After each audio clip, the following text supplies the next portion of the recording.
Баршаңызға қайырлы күн. Сіздермен Гаухар. Бүгін жасалу жолы оңай, өте дәмді осындай блинный тортты жасайтын боламыз.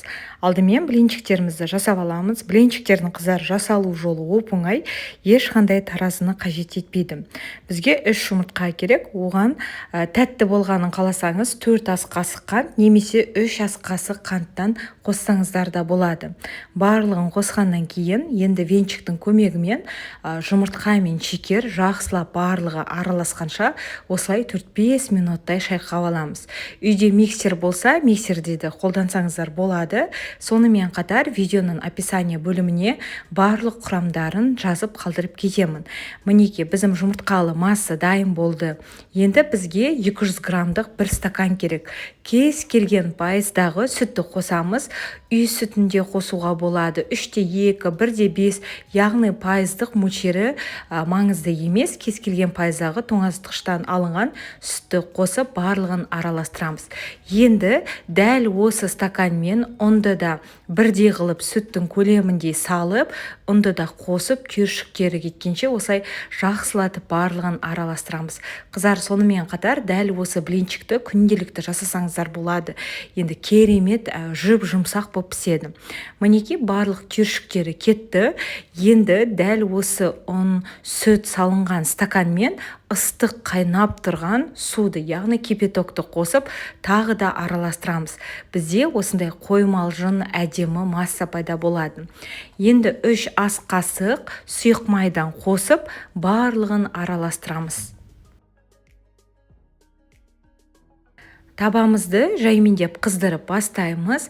Негізінде менде таба Тефаль фирмасынікі, осы фирманың табасын пайдалануға кеңес беремін. 3-ші жыл қатарынан пайдаланып келемін. Диаметрі менде блинницаның 26 сантиметрлік.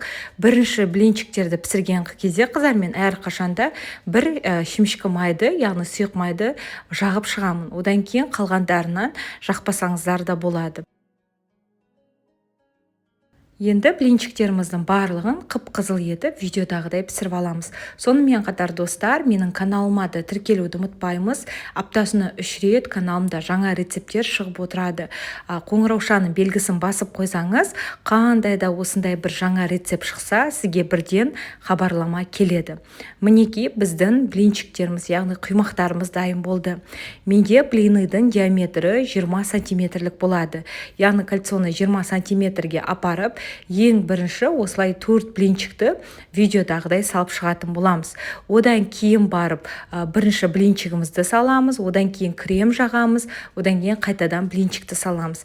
Кремінің да жасалу қыздар жолы оп-оңай, 33% бізге сливки керек. Ең бірінші кезекте творожный сыр мен қантты жақсылатып миксерлеп аламыз. Одан кейін сливкиді құйып, осындай қою әдемі массаны жасаймыз. Дәл осы рецептпен блинный торт жасасаңыз, бірден шығатын болады. Міндетті түрде жасап көруге кеңес беремін. Әсіресе бұл блинный тортты қызар, егерде қонаққа жасайтын болсаңыз, түнде жасап қоюға кеңес беремін. Сол кезде ол таң атқанша бір-біріне сіңіп, өте дәмді болып шығады. Яғни блинный тортымызды біз 4-5 сағатқа тоңазытқышқа салып қоятын боламыз. Мінеке, 4-5 сағаттан кейін енді дайын болған блинный тортымызды әртүрлі етіп әсемдеуге болады. Міндетті түрде жасап көріңіздер, ас болсын.